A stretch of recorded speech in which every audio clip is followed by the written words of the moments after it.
ठीक है लोगों, पॉलिन हैंसन ने अभी अभी बहुसांस्कृतिकता के खिलाफ खुलकर युद्ध की घोषणा कर दी है। बहुसांस्कृतिकता की आलोचना कई लोगों ने की है, पर मेरे हिसाब से रूपर्ट लो और नाइजल फराज ने भी वैसा नहीं कहा जैसा इन्होंने कहा है। उन्होंने वाकई ऐसा कहा है। मैं आपको वह क्लिप सुनाऊंगा, लेकिन उससे पहले ऑस्ट्रेलिया की सड़कों पर यही हो रहा है। शुभ संध्या। हिंसक गुंडों ने पोर्ट मेलबर्न की सबसे व्यस्त सड़क पर उत्पात मचाया। 2 निहत्थे लोगों का पीछा कर उन पर हमला किया। गैंग ने दिन में धातु की छड़ और स्लेज हैमर का इस्तेमाल किया। और मैं आपको वीडियो नहीं दिखा सकता क्योंकि ये हिंसक है। यही सब हमारे सबसे बड़े शहरों में हो रहा है।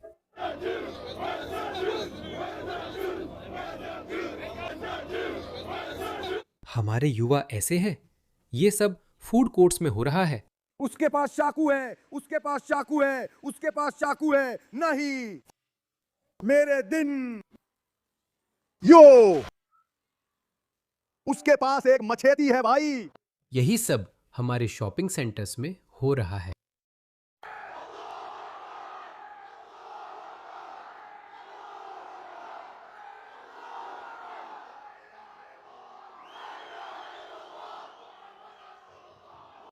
धार्मिक नारे, हाँ, यही सब हमारी सड़कों पर हो रहा है। क्या हाल है यहूदियों? खैबर याद! शहीद मोहम्मद है जो। मैंने आपको जो ये सारे वीडियो क्लिप्स दिखाए, जो सारी समस्याएं अभी आपको बताईं, इनमें से कोई भी ऑस्ट्रेलियाई प्रकृति की नहीं है। इनमें से कोई भी नहीं। तो ये असल में बहुसांस्कृतिकता के परिणाम है। इसी वजह से पॉलिन हैंसन ऑस्ट्रेलिया में सबसे लोकप्रिय नेता बन गई हैं। और इसी वजह से मुझे नहीं लगता कि किसी और ने इसे इतनी स्पष्टता से कहा है। सुनिए। अब आज की बात करें। इस एल्बनीज लेबर सरकार के पहले 3 वर्षों में कुल नेट ओवरसीज माइग्रेशन 1.27 मिलियन लोगों का रहा है। मैं इसे दोहराती हूँ, इस वर्तमान सरकार के तहत 1.27 मिलियन लोग। ये प्रति वर्ष 4,23,000 से भी अधिक है। हर साल 5 लाख लोग ऑस्ट्रेलिया आ रहे हैं। हमारी आबादी सिर्फ 2.5 करोड़ थी। मध्य 2022 से मध्य 2025 तक कुल मिलाकर 19 लाख से ज्यादा लोग ऑस्ट्रेलिया आए। इसमें 2026 भी शामिल नहीं है और मैंने सुना है कि इस साल संख्या सबसे ज्यादा है। निस्संदेह आप्रवासन या आप्रवासन नीति ने हमारे देश को संकट की स्थिति में डाल दिया है। इस संकट के केंद्र में बहुसांस्कृतिकता की पूरी तरह से दोषपूर्ण नीति है। हम एक बहुसांस्कृतिक समाज नहीं हो सकते। हम एक बहुनस्लीय समाज हैं, लेकिन हमें एक सांस्कृतिक होना चाहिए। मुझे नहीं लगता कि किसी और ने इसे इस तरह से पहले कभी कहा है। एक सांस्कृतिक। मैंने इसे पहले भी कुछ बार कहा है, लेकिन जब किसी देश के सबसे लोकप्रिय नेता की तरफ से ये बात आती है तो ये बहुत बड़ी बात है। मुझे नहीं लगता कि ट्रंप ने भी इसे इस तरह से कहा था। ट्रंप ने कहा था अमेरिका फर्स्ट। कभी नहीं। मुझे नहीं लगता कि नाइजेल फराज ने तो बिल्कुल भी ऐसा कहा है, लेकिन मुझे लगता है कि रूपर्ट लोव ने भी ऐसा नहीं कहा है। यही मैं कहता आ रहा हूँ। बहुसांस्कृतिकता का विचार असफल हो चुका है। यह सचमुच असफल हो गया है। जो मैंने आपको अभी दिखाया वही बहुसांस्कृतिकता का सीधा परिणाम है। 20 साल पहले ऑस्ट्रेलिया ऐसा नहीं दिखता था। यूके में भी यही हाल है, लेकिन यूके ऑस्ट्रेलिया से कहीं ज्यादा समय से सड़ रहा है। लेकिन आपको इससे क्या मिलता है? इसका मकसद क्या है? ये लोग जिन्हें आप ला रहे हैं, ये तो अर्थव्यवस्था में कुछ भी योगदान नहीं देते। ये लोग वेलफेयर सिस्टम का पूरा फायदा उठाते हैं। मैं बढ़ा चढ़ाकर नहीं कह रहा। इसे देखिए। पॉलिन का वीडियो पूरा करूंगा, थोड़ा इंतजार करें। इसे देखिए। बहुसांस्कृतिकता का ये नतीजा देखिए। आपको ऑस्ट्रेलिया में रहने में सबसे अच्छा क्या लगता है, या कुछ ऐसा जो आपने यहाँ पाया है जो अमेरिका, यूके या दूसरे देशों के लोगों के पास नहीं है? लिंक भेजो, लिंक भेजो, लिंक भेजो, लिंक भेजो। और तुम मुझे वापस जाने दो। नहीं, कोई चेहरा मत दिखाओ।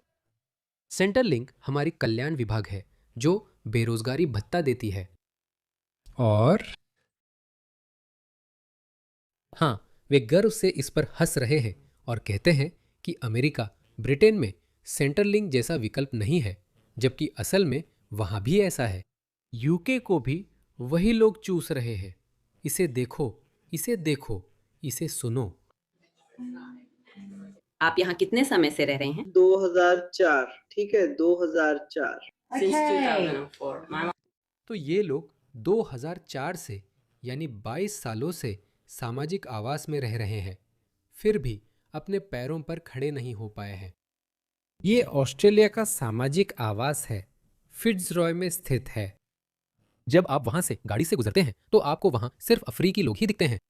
शहर के दूसरे हिस्सों में जाने पर आपको कई ऑस्ट्रेलियाई टेंट में रहते दिखते हैं। ये सामाजिक घर ऑस्ट्रेलियाई लोगों के लिए बनाए गए थे।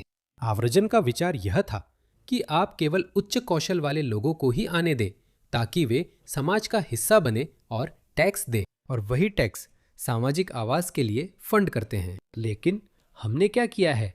हमने कम मूल्य और कम कौशल वाले देशों से लोगों को लाकर उन्हें सब कुछ मुफ्त में दे दिया है। और एंथनी एल्बनीज़ी आपको बताते हैं कि उद्योग के कुछ दिग्गज प्रवासी हैं, हाँ, उनमें से एक या दो, लेकिन फिर वे उन हजारों लोगों के बारे में बात नहीं करते जो उनसे जुड़े हुए हैं। माँ 2003 में ऑस्ट्रेलिया आई थी और तब से वो यहाँ की नागरिक हैं। वाह, मैं बहुत बहुत बाद में आई थी। ठीक है। मैं पिछले साल मम्मी के साथ रहने आई थी। वो अपनी मम्मी के साथ रहने आई थी। वह 2014 में आई थी, यानी तब से यही है, जवान है। ठीक है, अगर आप माँ के लिए बहाना बनाना चाहते हैं कि वो बूढ़ी है, उसके बारे में क्या? वो अंग्रेजी बोल लेती है, फिर सामाजिक आवास में क्यों है? एक और, वे इसके लिए आभारी नहीं हैं, फिर भी उन्हें ऑस्ट्रेलिया पसंद नहीं। इतना सब होने पर भी उन्हें ऑस्ट्रेलिया पसंद नहीं। देखो इसे, अभी अमेरिका में फीफा वर्ल्ड कप चल रहा है, तो हमारी फुटबॉल टीम, जिसे हम अपनी सॉकर टीम कहते हैं, सॉकरूज, उन्होंने तुर्की के खिलाफ खेला। हाँ, तो आप मानेंगे कि अलग अलग पृष्ठभूमि वाले ये सभी प्रवासी कम से कम ऑस्ट्रेलिया का समर्थन तो करेंगे, है ना? खैर, फिर से सोचिए, कुछ लोग तुर्की के नहीं होते हुए भी सिर्फ इसलिए तुर्की का समर्थन कर रहे हैं क्योंकि वह मुस्लिम देश है। क्या तुर्की आपके माता पिता या आपको कोई सरकारी भत्ता दे रहा है? लड़को, मुझसे बात करो। आज कौन जीतेगा यार? आज कौन जीतेगा? चलो, इसे देखो, ये तुर्की का नहीं है। अगर ये तुर्की गया, वहां लोग इसके साथ नस्ल भेदी व्यवहार करेंगे। चलो, मुझे ऑस्ट्रेलियाई लोगों के लिए एक शब्द दो यार भाई।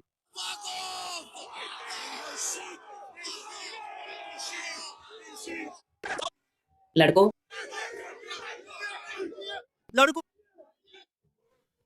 तुमने वो देखा? हाँ, इतना सब होने के बाद भी वे ऑस्ट्रेलिया के प्रति वफादार नहीं हैं। तो तुम्हें क्या मिल रहा है? आप सांस्कृतिक एन्क्लेव बना रहे हैं, जो केवल आंशिक रूप से अनुकूल नहीं, बल्कि ऐसी संस्कृतियां हैं जो ऑस्ट्रेलिया, ऑस्ट्रेलियाई लोगों और पश्चिमी संस्कृति से सक्रिय रूप से नफरत करती है। इसी कारण बहुसांस्कृतिकता असफल रही है। नहीं, इसे बढ़ावा नहीं देना चाहिए, बल्कि धीरे धीरे खत्म करना चाहिए। अगर आप ऑस्ट्रेलिया में रहना चाहते हैं, यह एक ही संस्कृति है, बस इतना ही। ऑस्ट्रेलियाई संस्कृति, ऑस्ट्रेलियाई मूल्य। हम कोई बहाना नहीं बनाते और ना ही हमें यह समझाने की ज़रूरत है कि आप हलाल वध क्यों नहीं कर सकते। आप नहीं कर सकते, समझे? ऑस्ट्रेलिया के अलावा किसी और टीम का समर्थन नहीं करना चाहिए। अगर आप ऑस्ट्रेलियाई नागरिक हैं तो आपकी नागरिकता रद्द करने पर विचार करेंगे। मुझे पता है कि ये शायद अभिव्यक्ति की स्वतंत्रता के दायरे में आ सकता है। खैर, हमारी अभिव्यक्ति की स्वतंत्रता पहले से ही खतरे में है। इस व्यवहार को रोकने के लिए बस राजनीतिक इच्छा शक्ति चाहिए। और मैं आपको बता दूं, ये लोग ऐसे हैं कि अगर आप इन्हें कहें कि अरे ऑस्ट्रेलिया चुन लो, नहीं तो हम तुम्हें देश से निकाल देंगे, जानते हैं ये क्या करेंगे? बस इतना ही। कृपया हमें बाहर मत निकालिए। हम नहीं चाहते कि हमें हमारे तीसरी दुनिया के गंदे देशों में वापस भेज दिया जाए। कृपया, आप क्या चाहते हैं? आप चाहते हैं कि मैं इस्लाम को गाली दूं? ठीक है, मोहम्मद को गाली, इस्लाम को गाली। आप चाहते हैं कि मैं अपने देश की बुराई करूं? मैं 1 मिनट में कर दूंगा। यही करेंगे ये लोग। हमें संस्कृति बदलनी होगी। हमें इस नाकाम विचार को खत्म करना होगा जिसे बहुसांस्कृतिकता कहते हैं। ये काम नहीं करता। एकल संस्कृति। ऑस्ट्रेलिया को एक ही संस्कृति वाला समाज बनना चाहिए। मैं खुश हूं कि उसने कहा कि हम बहुनस्लीय देश हैं, इसमें कोई नस्लवाद नहीं है। वो नस्लवादी बात नहीं कह रही है। इसीलिए आपने ये जुमले वामपंथियों की शब्दावली से उठाए हैं, क्योंकि अभी तक अगर आप बहुसांस्कृतिकता के खिलाफ बोलते थे तो लोग कहते थे कि ये नस्लवाद है।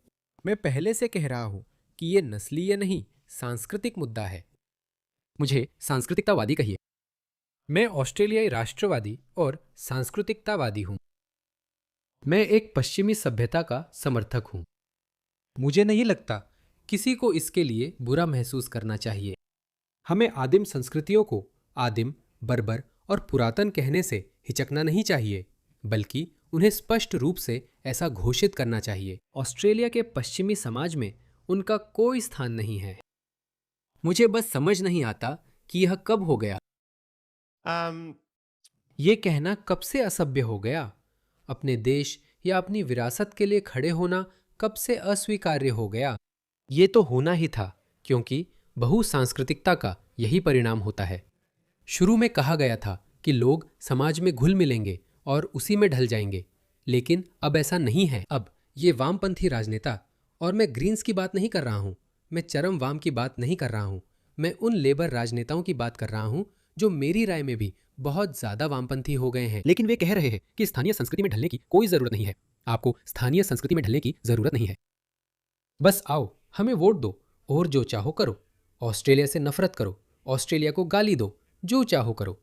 तुम्हें बदलने की कोई जरूरत नहीं है। ये बदलना ही होगा।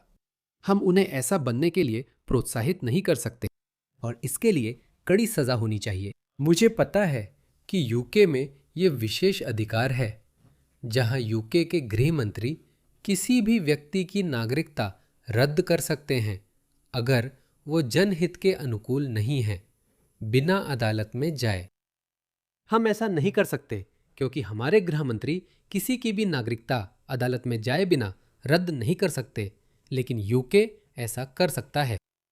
तो अगर मुझे नहीं पता कि रूपर्ट लो वगैरह, मुझे नहीं पता कि रूपर्ट लो प्रधानमंत्री बनने वाले हैं या नहीं, लेकिन चलिए बस सपना देखते हैं। जैसा कि कहते हैं, बड़ा सपना देखो। अगर रूपर्ट लो प्रधानमंत्री बनते हैं तो उनके गृह सचिव जिया यूसुफ सिर्फ इस आधार पर लोगों की नागरिकता रद्द कर सकते हैं कि ये जनहित में नहीं है। हमें भी ऑस्ट्रेलिया में इसकी जरूरत है। ऑस्ट्रेलियाई लोगों को एक सांस्कृतिक छतरी के नीचे रहना चाहिए। अब तथ्यों की ओर चलते हैं। जैसा कि आपके अपने पॉल कैली ने हाल ही में हमें याद दिलाया, हमारे कुछ बेहतरीन विश्वविद्यालयों में लगभग 50% नामांकन विदेशी छात्रों के हैं। क्या मतदाता यही चाहते हैं या इसका समर्थन करते हैं? हमारी आबादी का 32% यानी 8.8 मिलियन लोग विदेश में पैदा हुए हैं। क्या ऑस्ट्रेलिया इसी का समर्थन करता है? कहते हैं अगर आप हर जगह से हैं तो कहीं से भी नहीं है। यही लंदन के साथ हुआ। मेरा मतलब है, एक बार जब मूल निवासी लोग वहां से जाने लगते हैं तो वो देश अब वैसा नहीं रहता। जब अंग्रेज चले जाते हैं, मेरा मतलब है अंग्रेज, जो लोग पीढ़ियों से अंग्रेज रहे हैं, एक बार जब वे चले जाते हैं तो जो बचता है वो इंग्लैंड, कुछ भी हो सकता है, लेकिन इंग्लैंड नहीं है। वो इंग्लैंड नहीं है। और ऑस्ट्रेलिया भी अलग नहीं है। 2021 की जनगणना में ऑस्ट्रेलिया के 51.5% निवासी या तो विदेश में पैदा हुए थे या उनके माता पिता में से एक विदेश में पैदा हुआ था। 51.5%। मैं गारंटी देता हूं, उनमें से शायद ही कोई मेरे जैसा या ऑस्ट्रेलिया के लिए इतना देशभक्त है। लगभग कोई भी नहीं। मैं कहूंगा कि शायद आप भाग्यशाली होंगे अगर उनमें से 10% भी मेरे जैसा सोचते हों, जो ऑस्ट्रेलिया को सब कुछ से ऊपर रखते हैं, अपने पूर्वजों की संस्कृति से पहले, अपने पूर्वजों के देश से पहले, अपने धर्म से पहले। उनमें से बहुत कम लोग ऑस्ट्रेलिया को सबसे ऊपर रखेंगे जब तक वे ब्रिट्स जैसे दूसरे पश्चिमी देशों से न हों। मुझे पता है, उसने कहा था कि 1.27 मिलियन लोग ऑस्ट्रेलिया आए हैं। जिनमें से करीब 3-4 लाख ब्रिट्स है। हम उनमें से और ज्यादा चाहते हैं। पहले ऐसा ही हुआ करता था। पहले सिर्फ ब्रिट्स और कीवीज ही ऑस्ट्रेलिया आते थे, लेकिन अब ऐसा नहीं है। क्या यही ऑस्ट्रेलियाई मतदाता इसका समर्थन करते हैं? क्या यही ऑस्ट्रेलिया चाहता है? संयुक्त राज्य अमेरिका के लिए ये आंकड़ा 14% है। क्या ऑस्ट्रेलियाई लोगों को लगता है कि उनका देश अपनी पहचान और अपने मूल्यों को खो रहा है? हम सब इसका जवाब जानते हैं। मैं राष्ट्रीय पहचान और ऑस्ट्रेलियाई मूल्यों के मुद्दे को स्पष्ट करना चाहता हूँ। केवल एक मूर्ख ही बढ़ती हुई भाषा की समस्या को नज़रअंदाज करेगा, जो कि आव्रजन का परिणाम है। फिर से 2021 की जनगणना ने दिखाया कि हर 4 में से एक व्यक्ति यानी 23% घर पर अंग्रेजी के अलावा कोई और भाषा बोलता है, जिसमें सबसे आम मंdarin और अरबी है। अगर लोग भाषा नहीं बोल सकते तो सामाजिक एकता कैसे संभव है? उसी संदर्भ में यूनाइटेड किंगडम को देखिए। बस यूनाइटेड किंगडम को देखिए। 8,72,000 लोगों ने खुद बताया कि वे अंग्रेजी ठीक से नहीं बोल पाते हैं, या बिल्कुल भी नहीं। विफल बहुसांस्कृतिक नीति के तहत सभी संस्कृतियों को हमारी संस्कृति के बराबर माना जाता है। इसका विरोध करना नस्लवादी नहीं बल्कि सामान्य समझ है। मेरी पार्टी का नाम वन नेशन है, जिसे कट्टरपंथी पार्टी कहा जाता है। यह स्पष्ट है। हाँ, बस यही है। ऑस्ट्रेलिया को प्राथमिकता देने पर माफी की जरूरत नहीं। ऑस्ट्रेलिया अपने मूल्यों की वजह से बना है। आप इसे क्यों तोड़ना चाहेंगे? आप इसे क्यों बदलना चाहेंगे? नहीं दोस्तों, मेरा मानना है कि हमें आशावादी रहना चाहिए। ठीक है, हमें सकारात्मक रहना चाहिए। मैं आशावादी हूं कि मुझे अपना रूपर्ट लो ऑस्ट्रेलिया में मिल जाएगा। पॉलिन हैंसन बिल्कुल सही मात्रा में दक्षिणपंथी हैं। वो शायद थोड़ा और दक्षिणपंथ की ओर जा सकती हैं, फिर भी मैं उनका समर्थन करूंगा। लेकिन हमें आमूलचूल समाधान चाहिए दोस्तों, सख्त लेकिन न्यायपूर्ण, ऑस्ट्रेलियाई नजरिए से न्यायपूर्ण। माफ कीजिए, पाकिस्तान में वे अपना देश पहले रखेंगे। भारत में भारतीय सबसे पहले भारत को महत्व देते हैं और वे गर्वीले राष्ट्रवादी हैं। हमें भी ऑस्ट्रेलिया के लिए ऐसा ही बनना चाहिए। ऑस्ट्रेलिया को पहले रखें। अंग्रेजी को इस देश की मुख्य भाषा होना चाहिए। और वैसे भी जब मैं आया था तो आपको वास्तव में यह साबित करना पड़ता था कि आप अंग्रेजी में निपुण हैं। आपकी अंग्रेजी में एक निश्चित दक्षता होनी चाहिए। आपको बोलने, लिखने और पढ़ने में एक स्वीकार्य स्तर तक सक्षम होना चाहिए, वरना वीजा नहीं मिलेगा। मुझे नहीं पता ये नियम कब से ढीले हुए। क्यों? हम और संस्कृतियां चाहते हैं। अफ्रीका और भारत में 1 अरब लोग हैं, जिनमें ज्यादातर कम कौशल व कम वेतन वाले हैं। वे आते रह सकते हैं। आप बुलाते रहेंगे तो वे आते रहेंगे। वो कभी खत्म नहीं होगा जब तक कि जाहिर है आपको रास्ता नहीं बदलना पड़े। और मुझे लगता है कि पॉलिन अच्छा काम कर रही हैं। आइए उन्हें अपनी अगली प्रधानमंत्री बनाते हैं।